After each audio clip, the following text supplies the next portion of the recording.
जय श्री कृष्णा। राधे राधे दोस्तों, आज मैं आपको जीवित पुत्रिका व्रत की कथा सुनाऊंगी, तो इसलिए कथा को बड़े ही ध्यान से सुनिए। पुराणिक कथाओं के अनुसार दो बहनें थी। एक का नाम था सुखिया और दूसरी का नाम था दुखिया। दोनों के नाम की तरह ही इन दोनों का भाग्य भी था। सुखिया अमीर थी और हमेशा सुखी रहा करती थी, और दुखिया नाम के मुताबिक गरीब थी और वह बहुत दुखी रहती थी। और दोनों बहनें एक ही गांव में रहती थी। सुखिया के घर दुखिया काम करती थी, साफ सफाई करती, खाना बनाती, और रोज जो खाना बच जाता सुखिया वो खाना दुखिया को दे दिया करती थी। इस तरह से दुखिया का घर चलता था। समय बीतता गया। दोनों बहनों के दो दो पुत्र थे, यानी सुखिया के दो पुत्र थे और दुखिया के भी दो पुत्र थे। जब जितिया का व्रत आया तो हमेशा की तरह दोनों बहनों ने जितिया का व्रत रखा। उस दिन दुखिया सुखिया के घर काम करने गई। व्रत के दिन दुखिया ने सुखिया के घर चावल को फटका और साफ किया। उससे जो खुर्दी निकली उसने अपने पास रख ली और साफ चावल को सुखिया को दे दिया। फिर उसने साग चुना, पत्तियों को डंठल से अलग किया। यहाँ पर भी बढ़िया वाला साग उसने सुखिया के लिए रख दिया और जो बची हुई डंठल थी उसको अपने साथ घर ले आई। अब दुखिया सुखिया के घर खाना बनाकर अपने घर चावल की खुर्दी और साग का डंठल लेकर आ गई, और इसी चावल की खुर्दी और साग की डंठल से खाना बनाकर उसने अपने बच्चों को खिला दिया और खुद भी खाया। इसके बाद दुखिया सोने चली गई। आधी रात हो गई और एक बूढ़ी महिला आई तथा उसका घर का दरवाजा खटखटाने लगी। तो दुखिया ने पूछा, आप कौन हो? तब उस बूढ़ी अम्मा ने बोला, बेटा मैं हूँ। दुखिया ने उठकर दरवाजा खोला और कहा, अम्मा आपको क्या चाहिए? आप इतनी रात यहाँ किसके लिए आई हैं? तब बूढ़ी औरत ने कहा, बेटी मुझे बहुत भूख लगी है, कुछ खाने को दे दो। दुखिया उस बूढ़ी औरत को घर के अंदर ले आई और कहा, हम लोग बहुत गरीब हैं, आज मैंने खुर्दी का चावल और साग का डंठल बनाया है, क्या आप उसे खाओगी? तो बुढ़िया ने कहा, हाँ क्यों नहीं खाऊंगी, मुझे भूख लगी है, जो मिलेगा वही खा लूंगी। दुखिया उस बूढ़ी औरत को खाने को दे देती है। बूढ़ी औरत खाना खाने के बाद कहती है, मुझे अच्छे से कुछ दिखाई नहीं देता, ऐसे में मैं इतनी रात को अंधेरे में अपने घर कैसे जाऊंगी? दुखिया ने कहा, कोई बात नहीं अम्मा, आप यहीं पर सो जाओ, सुबह चली जाना। तब बूढ़ी औरत रात में दुखिया के घर ही सो जाती है।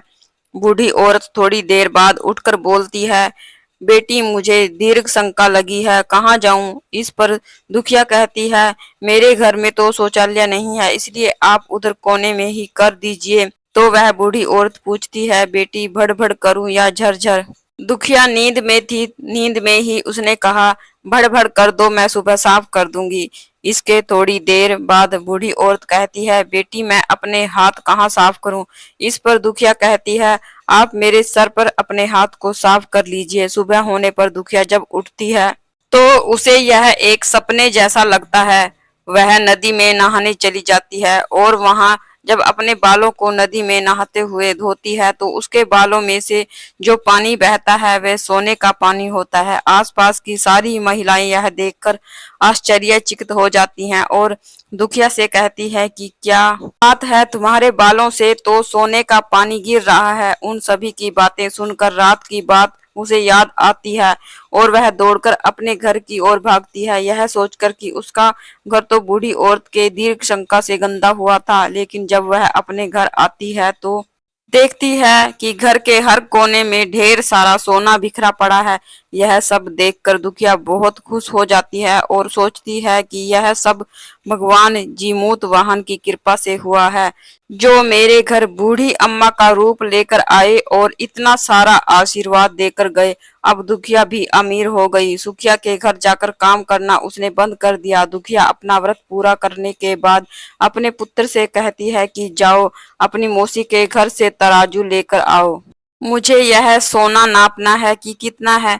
बच्चा खुशी खुशी मौसी के घर तराजू मांगता है।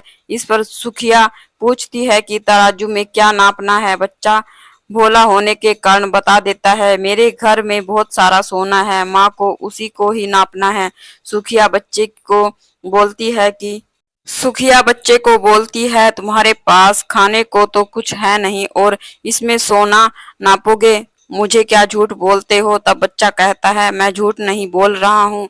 तब सुखिया सोचती है, तराजू मांग रहा है तो कुछ ना कुछ तो जरूर नापेगी, इसलिए वह तराजू के नीचे गोंद लगा देती है और सोचती है, दुखिया जो भी नापेगी इस तराजू में चिपक जाएगा। दुखिया ने तो तराजू पर सोना नापा तो सोने का टुकड़ा उस तराजू में चिपक गया।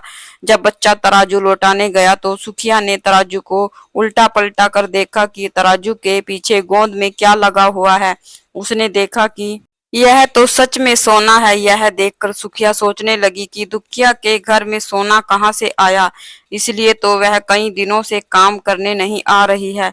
सुखिया दुखिया के घर जाकर देखती है, वहां बहुत सारा सोना होता है और जब वह दुखिया से पूछती है कि तुम्हारे पास इतना सारा सोना कहाँ से आया जिसे नापने के लिए तुमने तराजू मंगवाया था। दुखिया मन से सच्ची और भोली थी, इसलिए उस रात वाली सारी बात उसने अपनी बहन को बता दी। लेकिन सुखिया का मन लालची था और उसे ईर्ष्या होने लगी कि दुखिया के पास हमसे ज्यादा धन आ गया।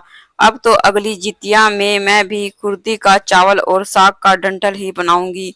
फिर अगले साल जितिया का व्रत दोनों बहनों ने।